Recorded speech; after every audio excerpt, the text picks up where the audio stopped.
Welcome to our digital mini Bienvenidas BYU a Women's Conference. la conferencia digital de BYU. Me llamo Sandra Rogers, la encargada de la conferencia de este año. ¿Dónde están? Me alegra de que estén aquí con nosotros. Me encanta presentarles a la discursante para esta sesión, Rosemary Thackeray. Rosemary hablará sobre el tema de que el Señor les conoce y sabe de ustedes. Rosemary es una profesora de Brigham Young Universidad y sirve como asistente al presidente para planificación.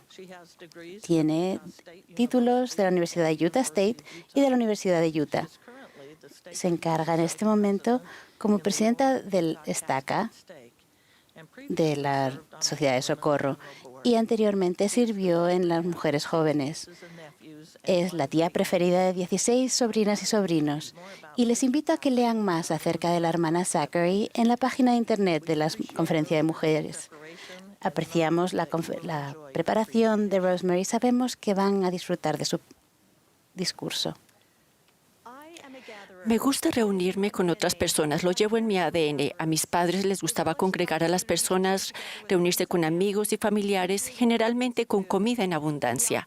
A menudo hacíamos espacio para más personas alrededor de la mesa, entre ellas mi tío, que iba a almorzar cuando los hermanos trabajaban con el ganado, la cena de acción de gracias con pavo y todos los aderezos, incluidos los panecillos calientes y el pastel, se compartía con personas que no tenían familia ni a dónde ir. Por muchos años, todos los domingos por la noche venían amigos a comer helado casero y galletas de chocolate recién horneadas.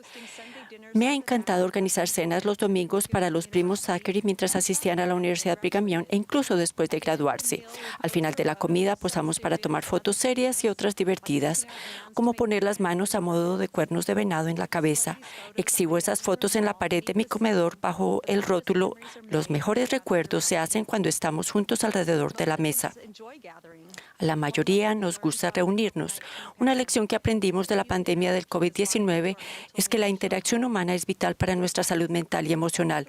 No ha sido fácil seguir las reglas de recluirnos en casa y protegernos, mantener una distancia de 1,5 metros de otras personas, saludarnos sin un abrazo o un apretón de manos y limitar las reuniones a los familiares inmediatos.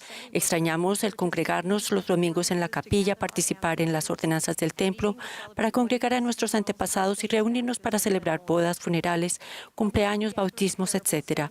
Una conocida parábola sobre las reuniones se encuentra en el Nuevo Testamento. Es la historia de la fiesta de bodas. El rey ha preparado una gran comida en honor al matrimonio de su hijo. Ha enviado invitaciones y la gente comienza a disculparse por no poder asistir. La comida está lista, ha llegado el momento de celebrar, pero no hay invitados. El rey envía a sus siervos a las calles para invitar a otras personas. En Apocalipsis 19, versículo 9, al hablar de ese evento, leemos: "Bienaventurados los que son llamados a la cena de las bodas del Cordero". Jesucristo, el Maestro que congrega, nos invita a ustedes y a mí a esta fiesta. Cristo se llama a sí mismo el Buen Pastor. Los pastores reúnen a sus ovejas en el redil. Jehová, el Señor del Antiguo Testamento, hizo convenio con el antiguo Israel de que reuniría a su pueblo.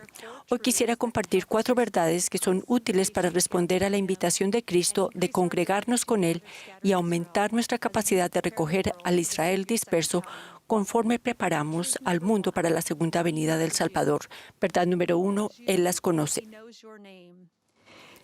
Él las conoce y conoce su nombre. Él conoce a sus ovejas y las llama. Nos conoce a ustedes y a mí por nuestro nombre. En las Escrituras leemos de cuando Moisés, Enoc, Enos, José Smith y otros fueron llamados por sus nombres. Si el Señor conocía a esas personas por sus nombres, confiamos en que también nos conoce a nosotras. Él nos conoce individualmente, no colectivamente como un grupo de sus hijos. No nos conoce como yo conozco a los alumnos de mi clase o a las hermanas de la Sociedad de Socorro. Él conoce nuestros pensamientos más íntimos, nuestros deseos, sueños y desengaños. Él nos conoce individualmente, uno por uno. Sabe que me gusta el helado y conoce cuáles son mis sabores y marcas favoritos. Él sabe que preferiría dormir en un hotel en lugar de ir a acampar en las montañas, pero aún así fui al campamento de las mujeres jóvenes. Sabe que no tengo sentido de orientación y que me pierdo fácilmente. Sabe que a veces me aflige no haber tenido la oportunidad de ser esposa y madre. Cuando mi sobrino Justin tenía 5 años, a finales de un mes de agosto, comenzó a comportarse de un modo preocupante para mi hermana Laura y su esposo Mark. Por ejemplo, se le olvidó subir el cierre de la chaqueta, tropezaba al subir los escalones del autobús. Al ir a lavarse las manos decía que no podía ver el jabón y se enfermaba cada vez más sin ninguna razón obvia. Laura consultó al pediatra, pero el médico le dijo que Justin acababa de comenzar la escuela y que tal vez sentía ansiedad por tener que separarse de su madre. Un domingo por la tarde, a principios de octubre, la familia de Laura y yo visitamos a mis padres y por lo general Justin aceptaba con gusto mi invitación de ir al parque a jugar. Ese día no quiso hacerlo, dijo, quiero quedarme con mi mamá. Cuando estábamos almorzando, Justin tenía la mirada perdida. En la casa se percibía un sentimiento de tristeza. Laura, mamá y yo nos sentamos en el sofá de la sala disfrutando del sol que entraba por las ventanas para hablar con ternura sobre la situación de Justin, al tiempo que enjugábamos las lágrimas que nos corrían por las mejillas. A la mañana siguiente, cuando llegué al trabajo, tomé el teléfono y llamé a Laura. Aún recuerdo con exactitud el lugar donde me encontraba en mi oficina, en el edificio Richards, en el campus de la Universidad Brigham Young. Le dije, Laura, sé que tú eres su madre, pero creo que Justin tiene serios problemas. Con voz temblorosa, llena de emoción, respondió calladamente, lo sé. La animé a que llamara a Sandy, un pariente que era médico, que estaba a una hora de distancia de donde ella vivía, y sabía que Sandy le concertaría una cita a Justin. En unas horas, Justin fue al consultorio de Sandy, donde él le hizo un diagnóstico inmediato. Envió a Laura y a Justin al hospital local para que le hicieran escáneres cerebrales. Al día siguiente, a Justin lo examinaron 2 cirujanos en el hospital infantil en Salt Lake City y se suponía que uno de los cirujanos no estaría de guardia ese día, pero allí estaba. Y no por casualidad, era un experto en tumores cerebrales y conocía ese raro astrocitoma. El miércoles le insertaron a Justin un tubo para drenar el líquido acumulado y el viernes los cirujanos realizaron una cirugía que duró 8 horas para extirparle la mayor cantidad posible del tumor cerebral. Gracias a que Jesucristo nos conoce a ustedes y a mí, podemos confiar en que Él nos ayude. Él sabe la ayuda que necesitamos y cuándo sería el mejor momento de recibirla. Él dijo en Juan 10:14, yo soy el buen pastor y conozco mis ovejas, y las mías me conocen. El Salvador nos conoce. La pregunta que debemos hacernos es, ¿lo conocemos a Él? Sabemos que el Señor requiere que nos reúnan y que al final recibamos la vida eterna. El Salvador agregó, y si me conocen, saldrán y tendrán un lugar a mi diestra eternamente. El Elder Bednar dijo lo siguiente sobre cómo podemos llegar a conocer al Señor. Un propósito importante de la vida mortal no es simplemente saber acerca del unigénito del Padre, sino también procurar conocerlo.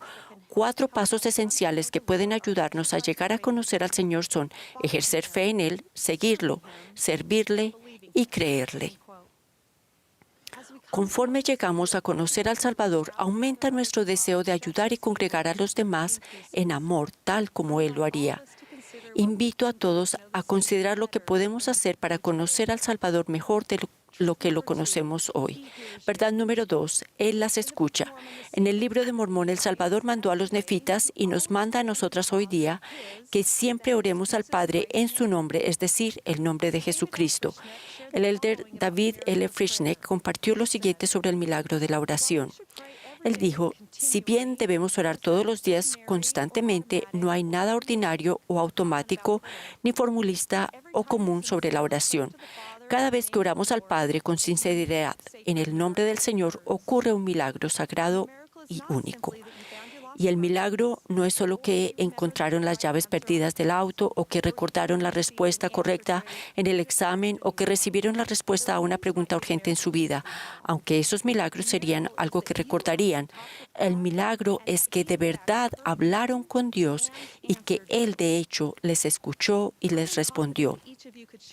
Seguramente Todas podrían compartir una experiencia en la que oraron y Dios las escuchó y les respondió.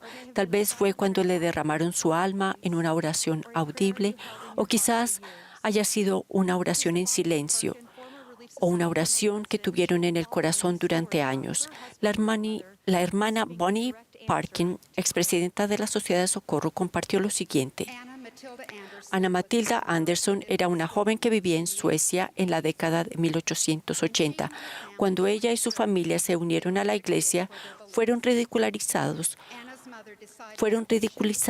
por sus creencias. La madre de Ana decidió que deberían mudarse a Estados Unidos y unirse a los santos en Utah. Ana, de 11 años, y su hermana Aida partieron primero para ganar dinero para traer al resto de la familia. Se embarcaron hacia los Estados Unidos. Después viajaron por tren a Ogden, Utah, desde donde Aida partió en un carromato para trabajar con sus patrocinadores en Idaho. Ana permaneció completamente sola en el tren mientras continuaba hacia Salt Lake City. No hablaba inglés y no conocía a nadie. ¿Pueden imaginarse la soledad y el pánico que habrá sentido durante su viaje? El tren llegó a la oscura estación Río Grande poco antes de la medianoche. El familiar que iba a ir a buscarla no estaba allí y Ana, atemorizada, veía a la gente salir de la estación. Finalmente se quedó sola con una familia alemana que tampoco tenía a nadie que la recibiera. Sintió que le rodeaba una oscuridad densa y amenazante. Más adelante relató: comencé a llorar y pensé en las últimas palabras que mi madre me había dicho. Si te encuentras en un lugar donde no puedas entrar y no puedas entender lo que te digan, no te olvides de orar a tu Padre Celestial, porque Él sí puede entenderte. Ana se arrodilló al lado de su maleta y rogó con todas sus fuerzas por ayuda celestial. ¿No hemos orado nosotros de esa manera alguna vez? Los integrantes de la familia alemana le hicieron señas a Ana para que los siguiera y, sin tener otra alternativa, ella lo hizo. Cuando llegaron a la manzana del templo, escucharon los pasos de alguien que caminaba con rapidez. Una mujer se dirigía con prisa hacia ellos mientras observaba con atención a cada persona que pasaba. Cuando vio a la familia alemana, se apresuró. Ana captó la mirada minuciosa de la mujer que estaba allí. Había reconocido a la jovencita y con gran asombro Ana reconoció a la mujer. Era su maestra de la escuela dominical que había partido años atrás. La mujer dijo: me desperté una y otra vez. Las imágenes de los inmigrantes que llegaban se desplegaban en mi mente y no pude dormir más. Sentí que tenía que venir al templo a ver si había alguien que yo conocía. Pueden creerlo, una maestra de la escuela dominical enviada en aquella noche como ángel de luz. Ana expresó: mi Padre Celestial hizo mucho más que responder a mis oraciones. Ahora vuelvo a la historia de Justin. Al volver de casa de mis padres esa noche de octubre, reflexionando en la situación de Justin, tuve una clara impresión. La impresión fue esta: o creía que cuando oré Dios escuchó y contestó mis oraciones, o que no lo hizo. El tiempo para desarrollar la fe ya había pasado. Durante los siguientes días, oramos fielmente por la salud y la recuperación de Justin. Oramos, suplicamos y esperamos en el Señor. Hoy Justin es un joven sano, feliz, talentoso y amable. Su vida es un verdadero milagro. Él nos recuerda que el Padre Celestial y Jesucristo se ocupan de los detalles de nuestra vida. Ellos estaban y están al tanto de Justin y su situación. Sabían por lo que estaba pasando y la asistencia médica que necesitaba en el momento preciso y quién podría proporcionar dicha ayuda. Dios nos escucha cuando oramos. La pregunta que nos hacemos es: ¿escuchamos y conocemos la voz del buen pastor? La capacidad de escuchar la voz del Señor nos indica que somos sus discípulas. Después de que el pueblo del rey Benjamín hizo el convenio de tomar sobre sí el nombre de Cristo y obedecer sus mandamientos, el rey Benjamín los exhortó a conocer y a escuchar la voz por la cual fueron llamados. Conforme aumentemos nuestra capacidad de escuchar la voz de Jesucristo, recibiremos impresiones sobre la mejor forma de servir a los demás. Un día en la capilla, mi amiga Catherine recibió la impresión de llevar una comida a una hermana que estaba sentada unas filas más adelante. Catherine se acercó a la mujer y le ofreció los servicios. La mujer indicó que esa semana se iban a mudar y le agradecerían mucho la comida. Durante la conversación, Catherine preguntó si la madre de la mujer les iba a ayudar con el trasteo, pero la mujer le dijo que hacía poco su madre había fallecido. Entonces Catherine recibió una impresión del Espíritu. La madre de esa mujer era la que pedía que por favor alguien ayudara a su hija. Catherine respondió a una sutil impresión y ayudó a una hermana a sentir el amor de Cristo. Tiempo después, Catherine oró una mañana para sentir la presencia de su madre ya fallecida y reconocer su influencia. Ese día una vecina llegó a la puerta con un recipiente de panecillos dulces, tal como los que hacía su madre. Escuchar la voz del buen pastor le permite a Cristo recogernos y que nosotras congreguemos a los demás a salvo en Él. El presidente Nelson dijo lo siguiente: en este año debemos unirnos más y escuchar la voz del Señor. Verdad número 3, Él las ve. Quizás ha habido momentos en que se sintieron insignificantes. El profeta José Smith dijo: «Oh Dios, ¿en dónde estás? ¿Y dónde está el pabellón que cubre tu morada oculta?». La verdad es que Él nos ve aunque no podamos verlo.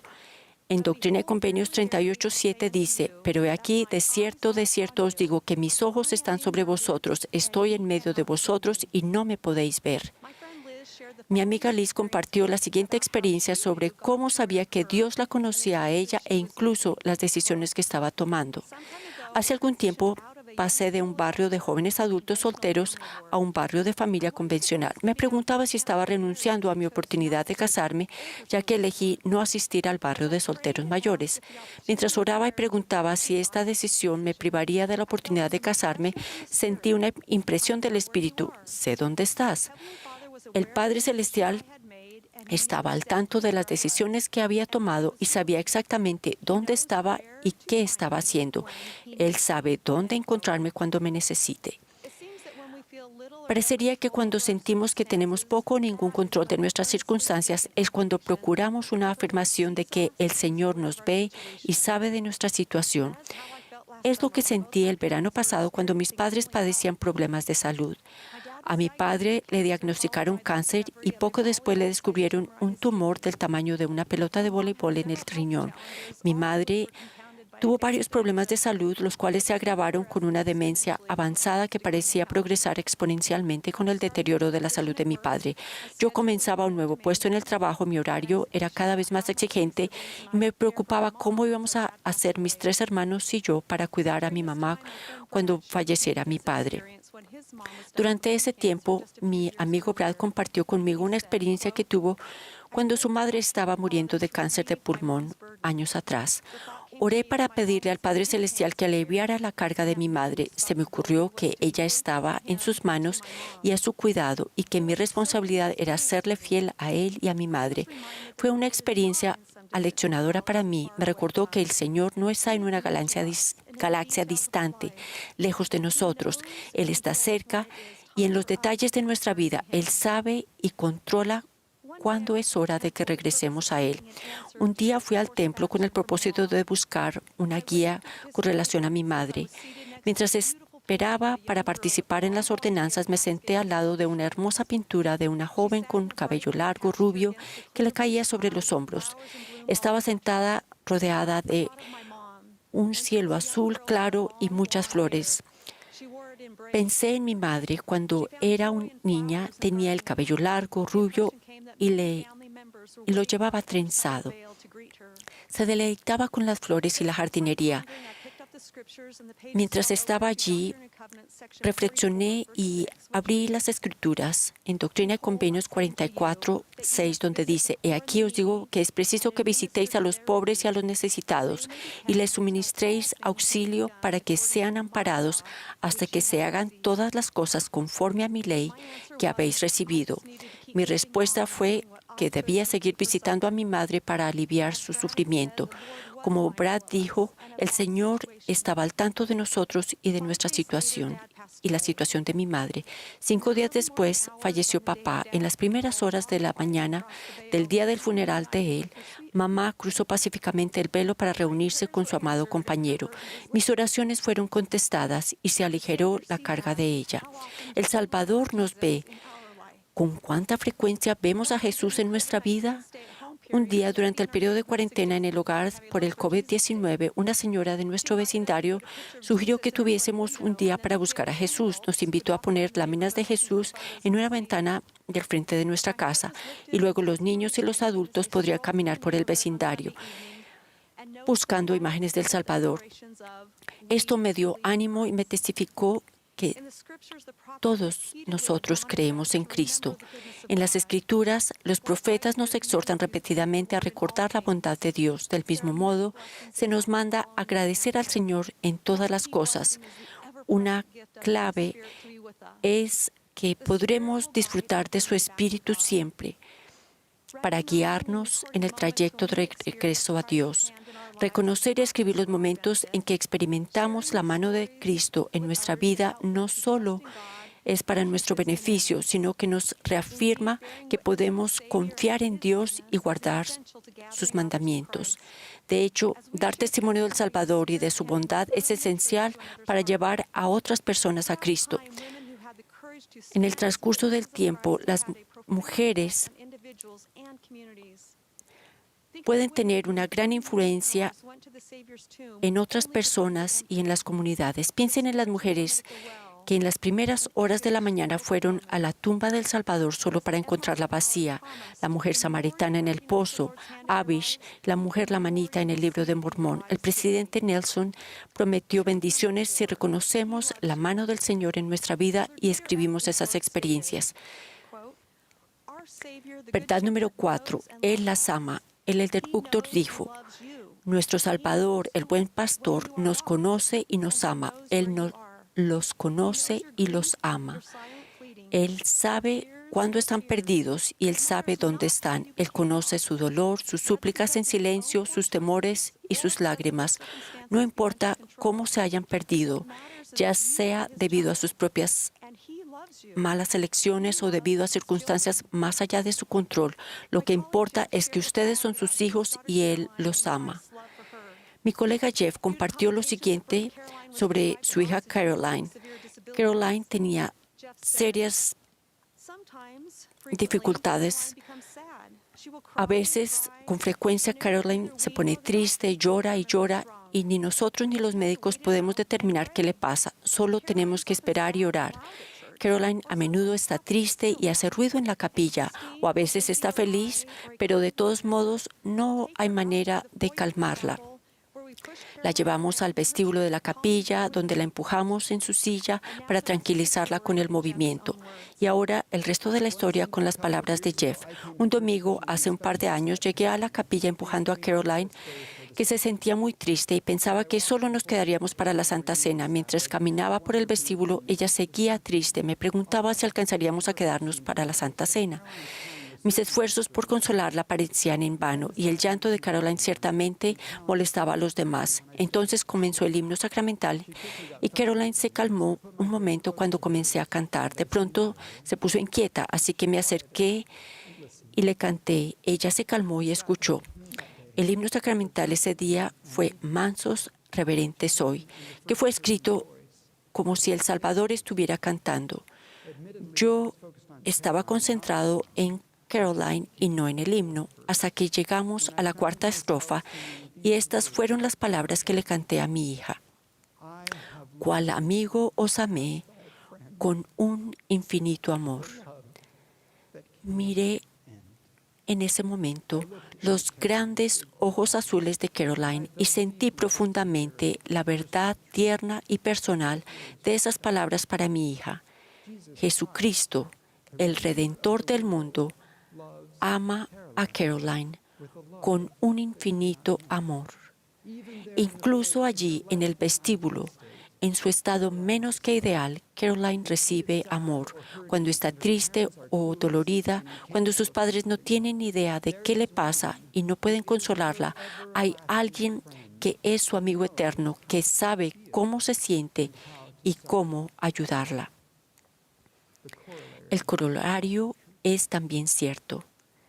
Jesús es amigo mío y Él es su amigo. Él conoce mis debilidades, incluso mis flaquezas de fe, y conoce las de ustedes. Él nos ama no a pesar de esas flaquezas, sino con una comprensión plena y compasiva de ellas. Nos ama en el crisol de nuestro espíritu, porque Él ha sentido lo que sentimos, nuestra duda y desánimo, así como nuestro pecado y tristeza. El Salvador nos ama. ¿Lo amamos a Él? Si amamos a Dios con todo nuestro poder, mente y fuerza, se nos promete que su gracia es suficiente para nosotros. En hebreo, la raíz de la palabra gracia es chanán, que significa inclinarse o postrarse con amabilidad. ¡Qué imagen tan poderosa! Debido a su expiación, Cristo se inclina o se postra en señal de bondad para ayudarnos a superar nuestros desafíos en la vida. Cuando amamos al Salvador, nosotras a su vez extendemos la caridad, el amor puro de Cristo a los demás. Amamos sin juzgar, sin condiciones ni expectativas de amor a cambio. El Elder Holland sugirió que un día daremos un informe individual sobre nuestro amor por Dios. Mis queridos hermanos y hermanas, no sé exactamente cuál será nuestra experiencia el día del juicio, pero me sorprenderá mucho si en algún momento de la conversación Dios no nos pregunta exactamente lo mismo que Cristo le preguntó a Pedro: ¿me amaste? Creo que Él querrá saber si en nuestra comprensión sumamente mortal, muy inadecuada y a veces infantil de las cosas, al menos comprendimos un mandamiento, el primero, el más grande mandamiento de todos: amarás al Señor tu Dios con todo tu corazón, con toda tu alma y con todas tus fuerzas y con toda tu mente. Les invito a todas a hacer un esfuerzo consciente para desarrollar su testimonio de estas simples verdades. Será la búsqueda de toda nuestra vida para llegar a conocer al Salvador, escucharlo, ver y reconocer su mano en nuestra vida y demostrar nuestro amor por Él. Tener una convicción en lo profundo del corazón de que el Señor nos conoce, nos ve, nos escucha y nos ama, cambiará nuestra vida. No nos dejaremos influenciar por las opiniones y filosofías del mundo. Nuestra obra es responder a la invitación para ayudar a recoger a Israel disperso y prepararnos para la segunda venida del Salvador.